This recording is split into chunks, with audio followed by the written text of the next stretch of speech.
Okay guys, it's time to start the day. So, first order of business. We've got the Shield Canine coffee. We've got the Malinois. And we've got the German Shepherd. And we are ready to rock. So we're going to head up to the kennel and see what's going on. And we're going to get some dog training done. Alright guys, it was a long drive. But we're finally here. How's it going, Riley? Good, how are you? Not too bad. We got Calvin out in the field doing some reps with our buddy Vito. We've got Steven over there working with a client. Lucky Steven, looks like he's got himself a golden retriever. And we got Seema down in the horse pen. I don't think you guys can see her. I'm going to go to Seema. Looks like Seema is in here with Longya. Longya is owned by one of our good clients, and she's here for some boarding, but we are also doing some training with her. Longya, come. Off-leash recalls, guys. Good job, girl. Good girl. Making sure the dog commits.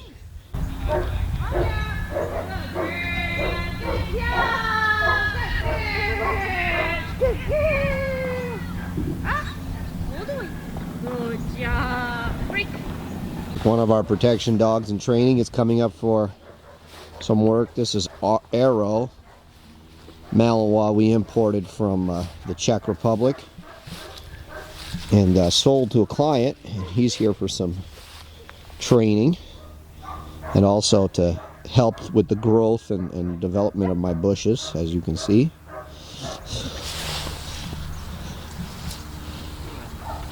So there's Big Bad Arrow. Arrow does not like me. It might have something to do with the fact that we're frenemies. Hey Arrow, how you doing, buddy? He doesn't even want to look at me. He's like, bro, just take me to the kennel. I'll bite you later today. So, I'm in the Shield Canine training room, and I see a new crate here waiting for my inspection. Looks interesting. We'll take a look at that later. These just came in. And there's my wonderful brother's dog. Why does he have this dog? Don't even ask me. I do not know. Cody, are you still a jerk? Cody was a dog that was brought to us, I'd say maybe 8 months ago, for board and train. And Cody happened to enjoy sometimes biting people that he didn't know. And so we brought Cody in. We did a nice board and train with him.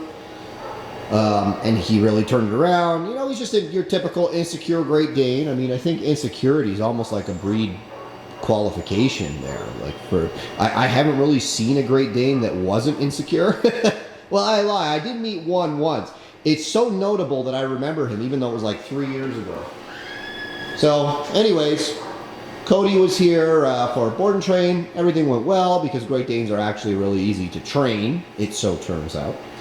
And we gave him back to his mommy, but you know, for whatever reason, there's some people, they just can't keep up with the training. They just can't maintain the dog the way he needs to be maintained. And long story short, she decided that she couldn't keep Cody, and she asked my brother, Sal, if he wanted her. Him, I should say. Even though he looks like a her. You look like a girl. Anyways, and that's just, it's not his fault, it's because they neutered him. This is why I say you don't neuter dogs early, right? If you're going to neuter them at all. If he had had his, if they had left his testicular fortitude attached, he'd be a little bit wider in the, well, he'd be a lot wider in the chest, and his bone would be a lot heavier instead of being all narrow and lean. That narrow, lean look that you see in a lot of dogs is because they're neutered before the age of 2 years old. So anyways, my useless brother decided to adopt him because, you know, what better to go with my useless brother than his useless dog? So there he is. Some of you may recognize him. We're not related. He's adopted. So that's the story of Cody. Who do we have in here? Who's this? Okay. Oh, I know who this is. This is Zoe. Zoe! Shh, no barking. You can see she's very well trained. And there's... What's your name again? Storm. Is it Storm? Oh no, this is Nimbit. So we got Zoe and we got Nimbit. And they're both puppies that are in our raise and... Hey! Okay, that's enough, guys. They're both puppies that are in our raise and train. Okay, so clients have purchased... Knock it off. Clients have purchased these puppies, and they're being raised here by our team of professional trainers, specifically Seema over there. Seema's our puppy expert. I like giving the puppies to Seema. She knows how to train the puppies. She's got a gift with the puppies. This is Longya. Grumpy Longya. She was doing all good, and then she went on my So yeah, these two puppies are from our breeding program, and they're being raised for clients. Zoe's going to be a family protection dog. Yeah. And Nimbit here is going to be trained in our puppy level grade 3. And both these dogs are residents of New York State, though they don't know it yet. There's Sal doing the work that he normally does here. God's work. There you go. That's what it is. So, what have you done today, Sal? I've trained Norman. Norman? Yep. I've trained my big baby Bauer. Bauer. Who's Bauer? The husky who screams all day. Bauer. It was an amazing. Did we charge extra? We should charge extra for We Bauer. did it. We only charged a 3-week for this husky. I don't know what we were thinking. We used to have a 5-week minimum for all huskies. It's like someone forgot or something. You know, I lied. Seema, you're supposed to be the husky expert. What's going on? Seema is the only trainer here that voluntarily owns a husky. She owns 2 huskies. Don't you do like you go sledding with them and stuff, right? Yeah. They actually do something. They don't just bite people and scream all day. Oh, girl. Longya might as well be a husky. Break. Grumpy bitch. She was so suspicious in the park. Yeah. She's a very suspicious. Very a lot of active suspicion. It's like everybody knew who came up. Yeah. Who are you? Who are you? For those of you wondering why the phone isn't always answered, this is the reason. So what do you mean? This is the reason. Hi, hello. This is Solid Shield K9. How are There you go. Professional, guys. Professional. Oh, in case you guys weren't aware, we sell raw food. This is a pre-mix. It's like a complete, total mix. Has the chicken, the bones, beef organs, kelp, carrots, basically everything. You know, before when I initially was dealing with I believe they call themselves Raw Power. I get this from James and his brother Joel. Oh, who's this? Jada. That's Jada. Jada girl! Jada! You little crazy girl. Anyways, yeah, I get this from James and his brother Joel. James is now in another country, but Joel is still here and he's still making this stuff. Before they were trying to give it to me, you know, here's the meat, here's the organs and all that stuff. I said, no. You guys got to mix it all together. I don't have time to be adding different ingredients like I'm some kind of alchemist or something. I'm going to put one thing in that dog's bowl and they're going to eat that thing. So they came up with this complete mix, and long story short, I've been getting it for years for my dogs, but we also started carrying it for because a lot of our clients that do board and train like to feed raw. So I don't take other people's raw. I don't have freezer space for other people's raw, but I have freezer space for my raw. And then we also sell this too. Exactly. Okay, now hands away, grab him and lift him by the harness and the flat, right off the ground. Right off the ground, exactly. Good, and then Eric, the second it comes out, you re-stimulate the dog. And now hide it. Don't go right back to the prey now, hide it. And now go, go, go. Drag, drag, drag, drag, drag, drag. Halt. Yep. Hey. Ask for a little more on the barking. Yep. Hey. There. Yep. This time let him take it. Let him take it. Take it, take it, take it, take it. Yeah, good. Wait now. The second he gets it, Calvin, set your feet. Man, training these young guys is just as hard as training the dogs. Good, walk up on him. Don't let him be half-ass. You guys can't give him a minute, like you're on him. If he makes a mistake, if he comes off, the frustration happens right away. And you have to be a lot more exciting as you run away, Eric. You're very like, you know, be like more exciting, more dynamic, move a little suddenly, move a little more like jerkily. The more jerky you move, the more like prey you are, the more excited the dog becomes. Don't just do the same thing over and over again. He's going to get bored and you're going to lose all that arousal. And right away, ask for a little more, not that, ask for hut, hut, hut. When he's giving you that good rhythmic barking, back off and suddenly back off and go right away into that drag and get him coming forward to you. Good. That's what it literally is. You guys are going to be paying us a lot of money. It's not that we can't fix it, is that for Steven and Hef and Sal to risk getting bit and me to risk having to pay them for getting bit, no, you guys got to pay up. You guys got to pay up. You grew this monster up, or you adopted him, whatever it was that you did. Now you got to pay. So, you know, what can I say, guys? Adopt, don't shop. Is that the mantra these days? Hey, we'll take your rescue. We got no problem. Who But mixes a pit bull and a mouse? yes, the pit bull and a Mal was a bad 2020 hindsight. It was probably not the best idea. We like him. It's just the fact that sometimes he gets angry and tries to put people in the hospital. It's just not okay. It's not okay. That was not cool. And we have had trainers go to the hospital before, because we're real like that here at Shield Canine. People go to the hospital occasionally. Or we can just take Gabby. Yeah. Yeah, or you could just give us Gabby. Isn't that... Look at Gabby. We should show them Gabby and be like, this. Oh, look, she's biting. Oh, no. This is a 3-weeker. Watch. People will be like, oh, my God. Did you just hit that dog? Gabby is traumatized. Look at her face. That's a traumatized face. There you go. Serious training. This is our shipper's dog. You know what, guys? Oh, this is Sandra's dog. Hey, guys, if you ever need a dog ship, check out Sandra Maison at, what's her name? What's the company? I don't even know her company's name. I just know her on Facebook, and she ships all my dogs for me. Great shipper.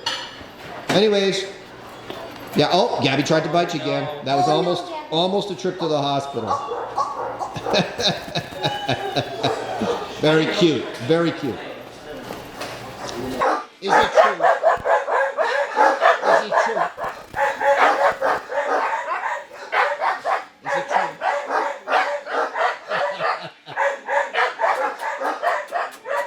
You can see it. Who's this? Who's this? Ziggy! Come here, Ziggy.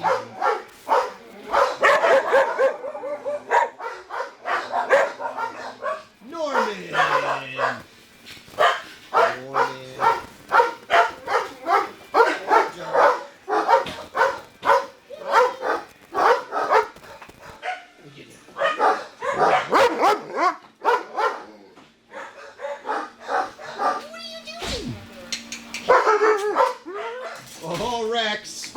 Rex is another one that tried to bite a few times. Yes, you did. Hello. Now, in case you guys aren't catching on to a certain theme here. Hey. Whoa.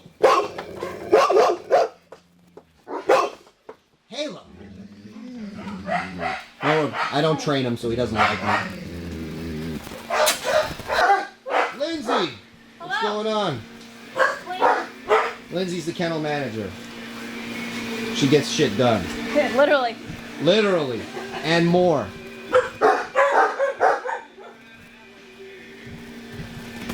So in case you guys aren't catching on to the theme that we got going on here, a lot of fear aggression, a lot of reactivity. You guys see it in a lot of these dogs, right? Not so easy to train these types of dogs, but we do it every day. Every month we got dogs like this in here. And we got some happy ones. And we got some killers. They're working arrow. Out. And right now we're working on the fence of the handler. Flats. Like I said, Arrow's one of the dogs that we sold, but he's back here for more advanced work.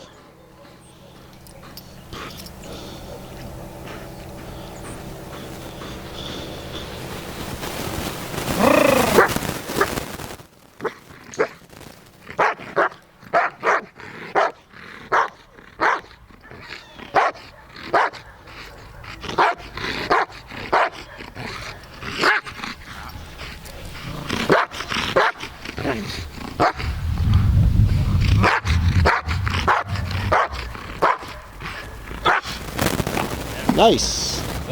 It's a good transition. Okay guys, so I'm gonna work Blue next.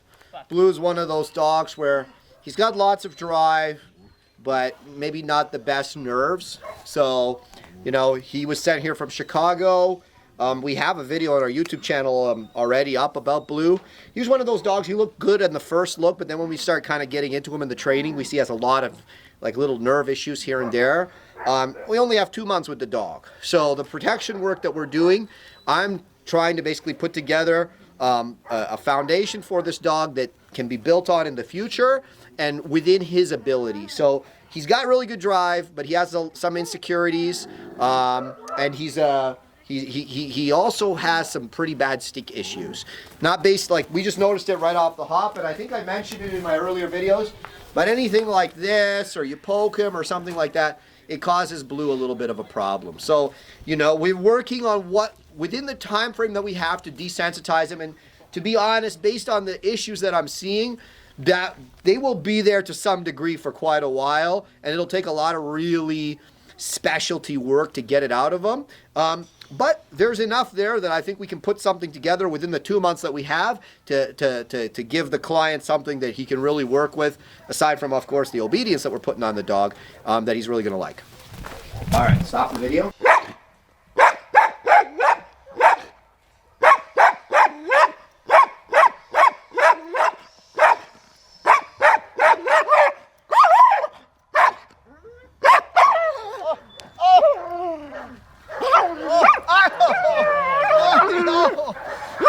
Good job, man.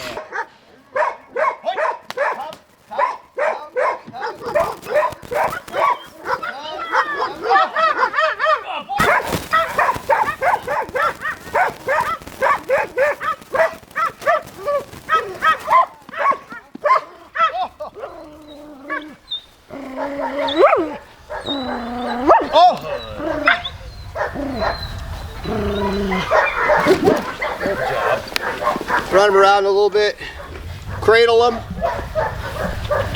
So you can see there, guys, I transitioned through like 3 different things. And basically I want to see an activation out of the dog.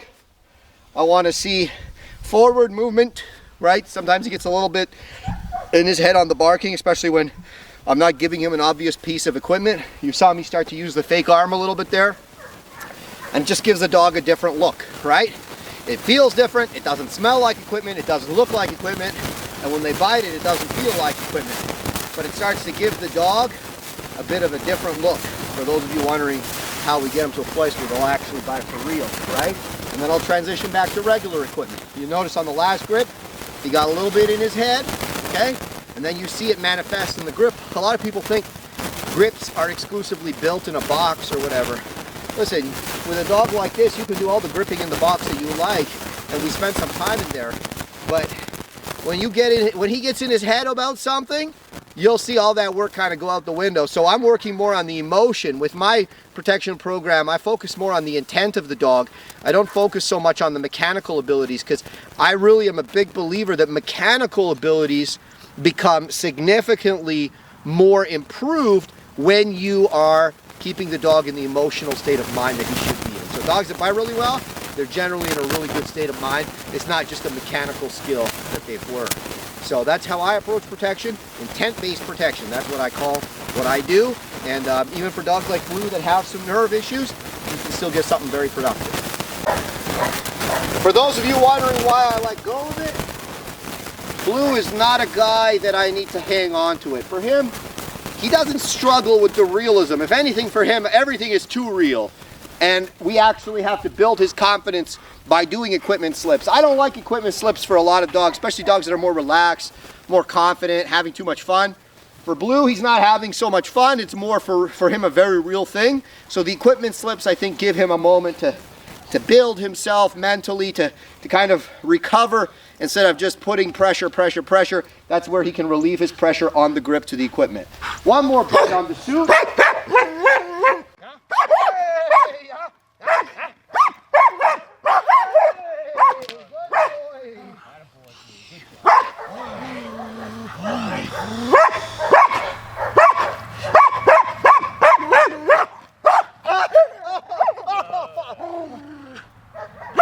Man, good boy. Good job. Good job. Good boy. That's it now. Good job. Okay, so you saw there, guys, right? The last one, I hung in there a little bit. We got him targeting the weapon arm, right? This is why you targeted, because I was holding the stick. No, I just want to teach the dog whatever is presented to you, whatever you have access to, whichever part of the body that you have access to. If you can't reach any other part of it, if I feed you this, if I feed you this, if whatever I feed you, grab it and commit to it. That's what we teach them in protection work. Now, this type of dog, if you did that switch biting nonsense, target the weapon hand mentally, it would break him, right? The thing with a good foundation, right? People look, oh, protection, sport, that's for sport, I want a real dog. You know, you have to understand that real dog, a dog that's capable of really doing something, that's built mentally. That's not built by you waving streamers and sparklers around and tying the dog to the wall and cracking the wick and beating him and he's showing his teeth and, oh, look, I'm doing some civil agitation. And people don't know, all right? And if you don't know, you don't know. What you do is you get into the dog's mind. You teach them to be active. You teach them to come forward and be confident. You teach them to grip in a confident way. You saw with that dog, when he's in a good state of mind, the grip is good. Yes, he still had conflict, but he was full, especially on the last grip. When I went down, his confidence went even more. He countered in. Why did he counter in? Is it because we spent so long working on counters? No, he countered in because he was in the kind of mindset that he needs to be in order to counter in. Now, if I took the stick and I started beating him with it while he was on my arm, he'd probably pop off, to be honest with you. And that's because that's where he's at mentally. Can we build on that and make him better? Sure. Within the 2-month time frame that we're working with here, I don't think so. So right now, we want him to activate, good arousal. You'll notice he's not checking the handler near as much. We want him to come forward. We want him to engage to with the most confidence that he can engage with. And then we want him to stay there as long as he needs to stay there or until the threat's gone. So that's simple protection training, intent-based protection in a nutshell. Oh, what a good girl. Oh, ah.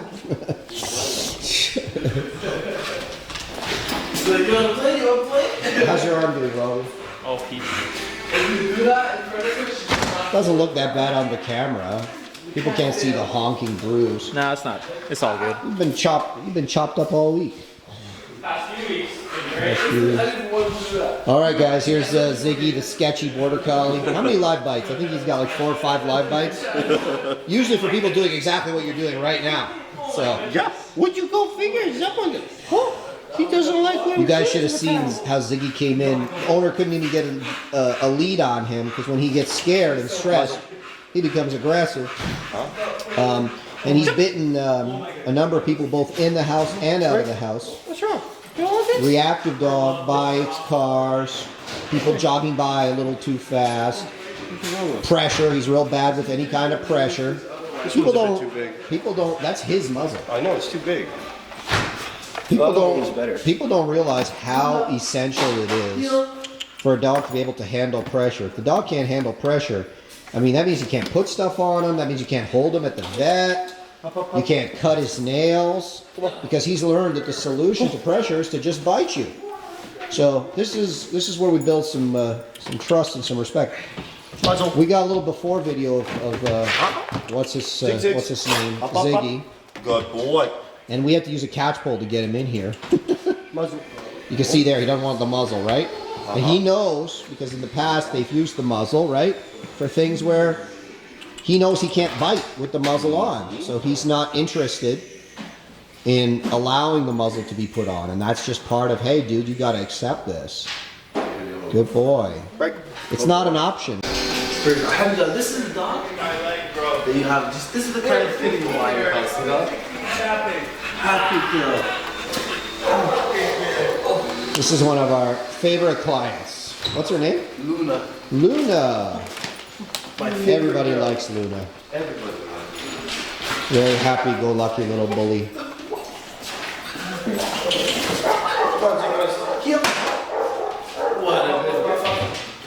What a good girl. So this is Nimbit, guys. And this video is also for Nimbit's new owners. So they can see what she's up to, what she looks like. Just a happy, fun little girl. Good girl. Nimbit. Good. Nice. Good girl.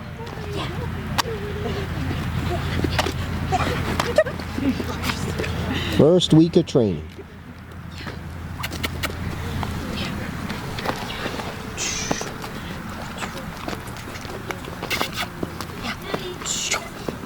Wow. Wow. All right, that's Nimbit.